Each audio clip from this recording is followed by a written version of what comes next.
Hello दोस्तों, आपका हमारे चैनल में स्वागत है। आज हम बात करेंगे 5G इंटरव्यू क्वेश्चंस के बारे में। जो आप स्क्रीन पर देख रहे हैं ये कुछ 8 क्वेश्चंस हैं और उनके आंसर्स के बारे में बात करेंगे। उससे पहले अगर आप हमारे चैनल पर नए हैं तो प्लीज़ इस चैनल को सब्सक्राइब कर लीजिएगा और पास में दिए गए बेल आइकन पर क्लिक जरूर करें, जिससे हमारी नेक्स्ट वीडियो का नोटिफिकेशन आपको मिल सके। तो चलिए सबसे पहले हम क्वेश्चन जान लेते हैं। क्वेश्चन किस तरह है। सबसे पहला हमारा क्वेश्चन है, what is bandwidth part. 5G के अंदर जो बैंडविड्थ पार्ट यूज हो रहा है ये टर्म क्या है, इसके बारे में जानेंगे। और 4G और 5G के जो फिजिकल चैनल हैं उनमें क्या डिफरेंस है, कौन कौन से चैनल्स यूज हो रहे हैं उसके बारे में जानेंगे। 5G NR रेफरेंस सिग्नल्स जितने भी यूज हो रहे हैं, डाउनलिंक अपलिंक में कौन कौन से रेफरेंस सिग्नल्स यूज हो रहे हैं उसके बारे में बात करेंगे। DSS 5G के अंदर जो आपने सुना होगा, DSS यानी डायनामिक स्पेक्ट्रम शेयरिंग क्या है, इसकी लिमिटेशंस क्या है, उस बारे में बात करेंगे। ठीक है। नेक्स्ट हमारा क्वेश्चन है, how each technology will effect the other one by its control and reference signals as we use DSS। ठीक। नेक्स्ट क्वेश्चन है, user plane connective 4G LTE vs 5G NR। ठीक है, यूजर प्लेन कनेक्टिविटी के बारे में बात करेंगे, जिससे एक दूसरे से रिलेट करेंगे क्या क्या डिफरेंस है दोनों में 4G और 5G के अंदर।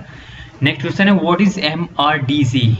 ठीक है, इन 5G NR। नेक्स्ट है, what do you mean by dual connectivity. Dual connectivity के बारे में बात करेंगे। तो चलिए स्टार्ट करते हैं सबसे पहले क्वेश्चन पर।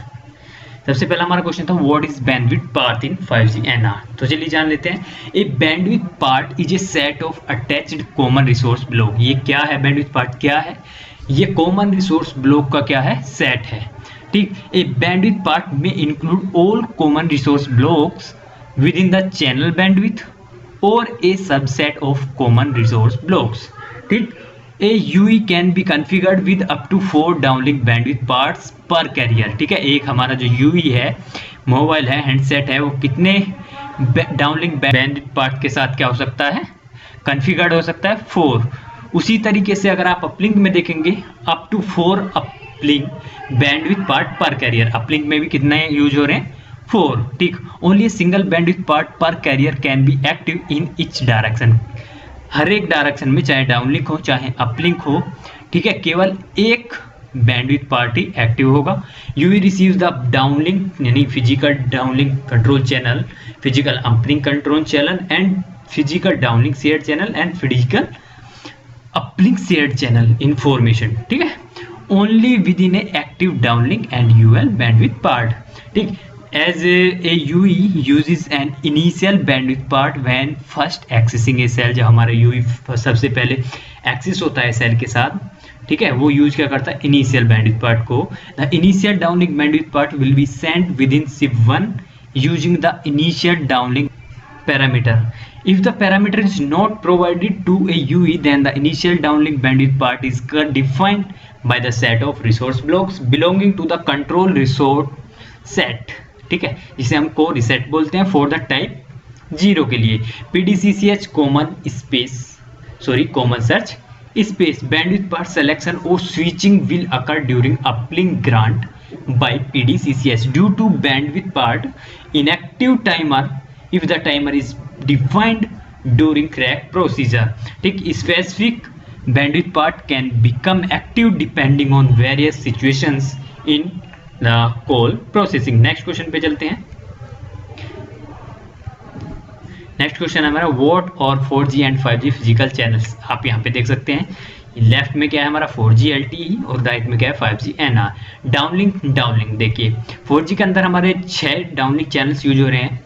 Physical broadcast channel, physical downlink control channel, physical downlink share channel, physical control format indicator channel, physical hybrid ARQ indicator channel और physical multicast channel. While in 5G हमारे जो डाउनलिंक चैनल्स हैं वो 3 हैं। क्या क्या है, physical broadcast channel, physical downlink control channel और फिजिकल डाउनलिंक शेयर चैनल।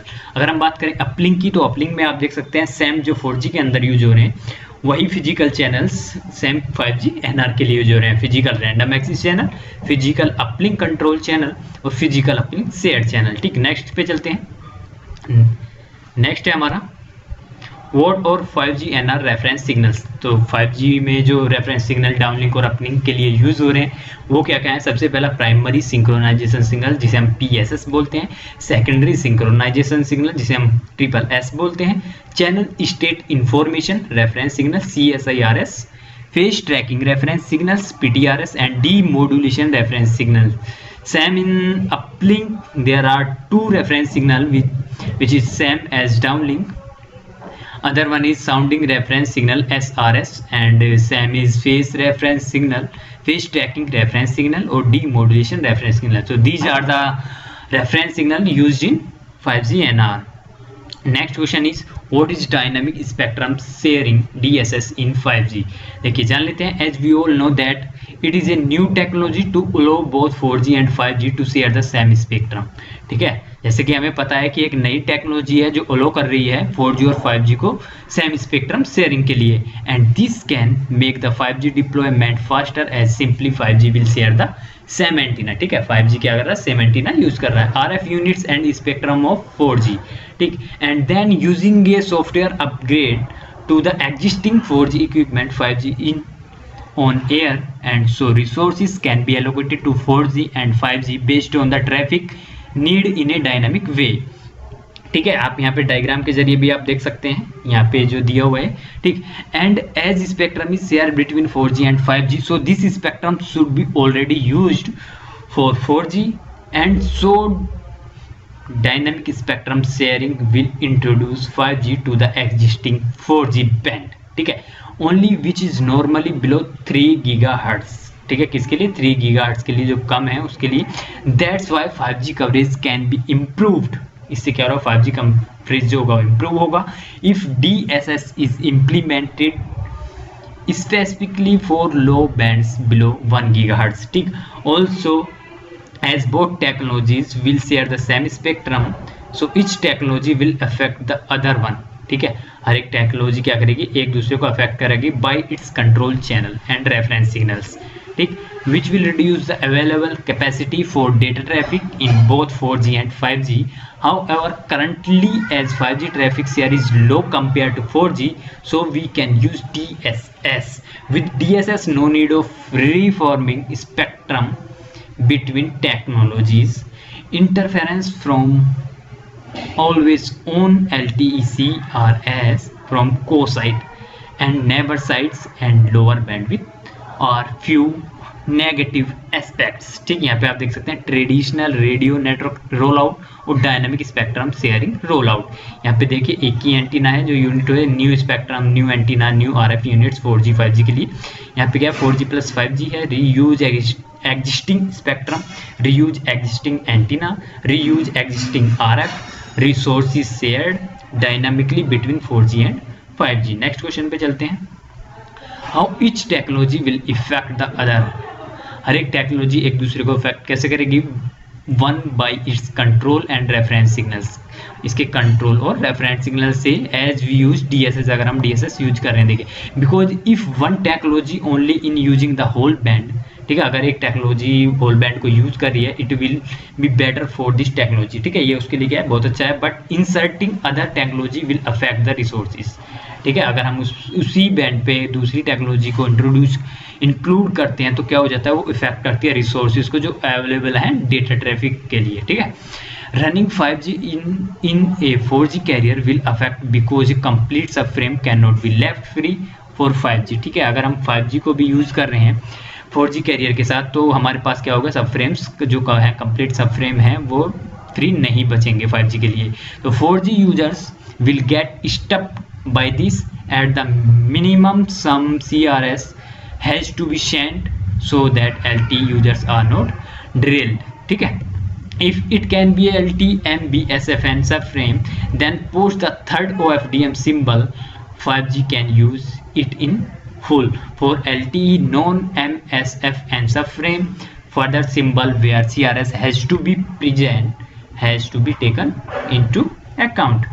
ठीक, नेक्स्ट क्वेश्चन पे चलते हैं। नेक्स्ट क्वेश्चन हमारा what is user plane connectivity 4G LTE vs 5G NR। तो इसके बारे में जानते हैं। In a simple language user plane connectivity implies PDN vs EPS bearer vs PDU session. तो 4G की बात करें, 4G base station architecture connected to a 4G core network EPC। ठीक है, जो 4G का बेस स्टेशन आर्किटेक्चर है वो कनेक्ट किससे होता है, 4G के कोर नेटवर्क से EPC से, जो यूज करता है पैकेट डेटा नेटवर्क को। ठीक है, PDN is use to provide end to end user plane connectivity. ठीक है, PDN क्या प्रोवाइड कराता है, end to end user plane connectivity को between the UI and an access point APN, यानी जो APN है उसके बीच में। ठीक, 5G की बात करें हम, 5G में दो मोड्स होते हैं, NSA आर्किटेक्चर और SA आर्किटेक्चर, दो तरीके से। ठीक, NSA में क्या है, ए नॉन स्टैंडअलोन, इसे नॉन स्टैंडअलोन बोलते हैं NSA को, base station architecture connected to a 4G core network uses EPS bearer. ठीक है, ये क्या करता है, जो नॉन स्टैंडअलोन मोड है उसमें क्या होता है, 5G क्या यूज करता है, 4G के कोर नेटवर्क को। EPS bearer is used to provide end-to-end user plane connectivity between the UE and an access point named APN। जबकि हम स्टैंड अलोन आर्किटेक्चर के बारे में बात करें तो PDU session are applicable when using a 5G core network। PDU session is used to provide end-to-end user plane connectivity between the UE and a data network name यानी DNN। Within the user plane function, a PDU session support one or more quality of service flows। ठीक, there can be multiple UPFs supported for a single PDU session, providing connectivity to some data network, and PDU session can provide different type of services corresponding to the nature of the PDU carried over the PDU session। There are three types of PDU session। Number one is internal protocol, second one is Ethernet, and third one is unstructured। One PDU session carries a PDU of a single type, either IP or ETS or unstructured। ठीक है, next question पे चलते हैं।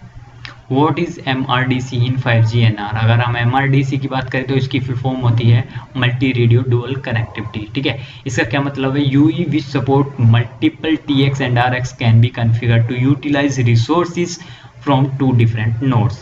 ठीक, and one of these node could provide NR access and the other one could provide either EUTRA or NR access, and one node will act as the master node MN and the other one is called secondary node SN। Next question, What do you mean by dual connectivity? Dual connectivity से आपका मतलब क्या है, तो उस बारे में जानते हैं। Dual connectivity feature implies that a device is simultaneously connected to two cells। ठीक है, डबल कनेक्टिविटी का मतलब क्या हुआ कि एक डिवाइस साइमल्टेनियसली कनेक्टेड है किससे, दो सेल से। ठीक, EUTRA NR डुअल कनेक्टिविटी जिसे हम ENDC बोलते हैं, features provide support for 5G new radio with EPC। ठीक है, 5G न्यू रेडियो को किसके साथ कनेक्ट हो रहा है, EPC के साथ में। ए DUT यानी device under test device which is connected to an E node B act as a master node. ठीक है, and an ENG node we act as a secondary node। The E node is connected the S1 interface to the EPC though and through the X2 interface to the ENG node B।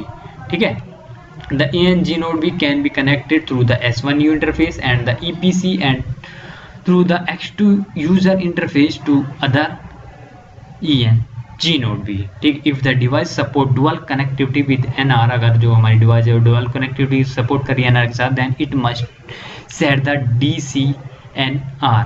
ठीक है, DCNR bit to dual connectivity with NR supported in the UE network capability IE of the attach request tracking area update request message।